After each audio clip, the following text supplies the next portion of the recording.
Le bilan du marché avec Rémi le courtier.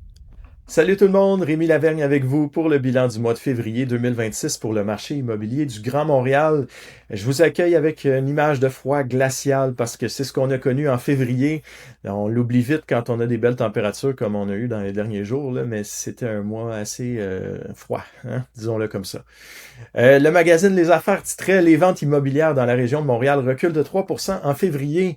Qu'est-ce que ça dit plus dans le détail? Ben, ça dit que par rapport à février 2025, il y a eu des ventes stables sur l'île de Montréal, un léger recul sur la rive nord et Laval a connu la plus grande diminution avec 9% de moins de ventes en février 2026. L'offre de copropriété a augmenté de 20%, c'est au-dessus de la moyenne des 10 dernières années. Ça risque d'être comme ça, des augmentations tous les mois là, jusqu'en août. C'est à peu près là, en août 2025, que les copropriétés ont commencé à s'accumuler beaucoup sur le marché suite aux nouvelles lois.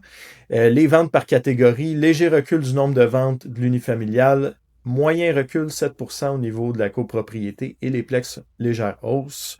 Les prix médians, maintenant, vous demandez combien coûte une maison unifamiliale en moyenne dans le Grand Montréal. 639 000, c'est une hausse de 7%. 430 000 pour un condo, hausse de 2% malgré tous les déboires de la copropriété. Et les plex, 850 000, hausse de 8%.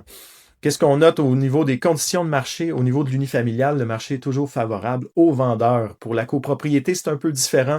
Sur l'île de Montréal, c'est rééquilibré. Donc, autant acheteurs que vendeurs peuvent en profiter selon certains scénarios. Et c'est les vendeurs qui dominent à l'extérieur de l'île de Montréal. Le nombre de jours moyens sur le marché, maintenant, ça prend 39 jours pour vendre une maison, 48 pour vendre un plex et 53 pour vendre un condo dans toutes les catégories. C'est plus rapide que l'année dernière. Vous serez peut-être content si vous pensez vendre.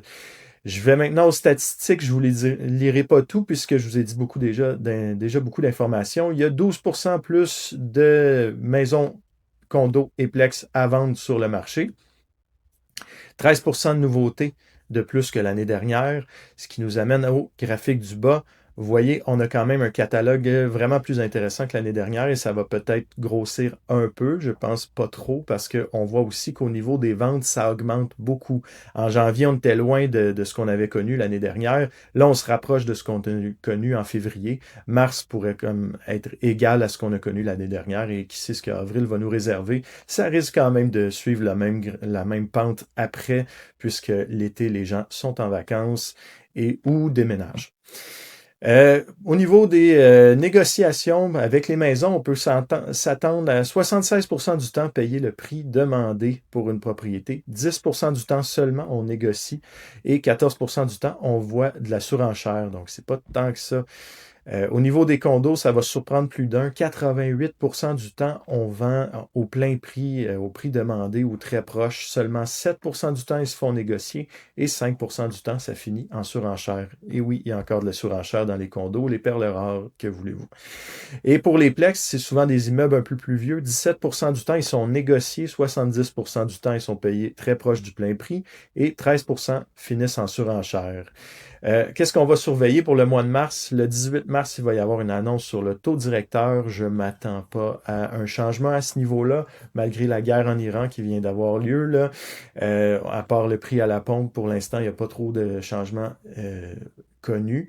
Et si vous êtes curieux de savoir combien il faut gagner pour vous payer une maison ou un condo dans le Grand Montréal, ben si on se fie au magazine Narcity qui ont fait le calcul pour nous, quand on cherche à acheter au prix médian qui est 639 000, il faut avoir un salaire idéal de 113 à 115 000 par année.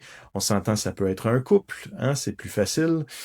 Pour un condo à 430 000, qui est le prix médian, ben, il faut idéalement un salaire de 78 000 à 80 000 par année. C'est salaire brut, je vous rassure. Donc, c'est tout pour aujourd'hui. Je vous laisse là-dessus. On va se reparler au mois de mars pour voir le bilan de qu'est-ce qui s'est passé. Je vous souhaite un très beau début de printemps. On a tous hâte, je pense, de voir la dernière parcelle de neige être fondue. Donc, portez-vous bien. On se revoit dans un mois. Salut!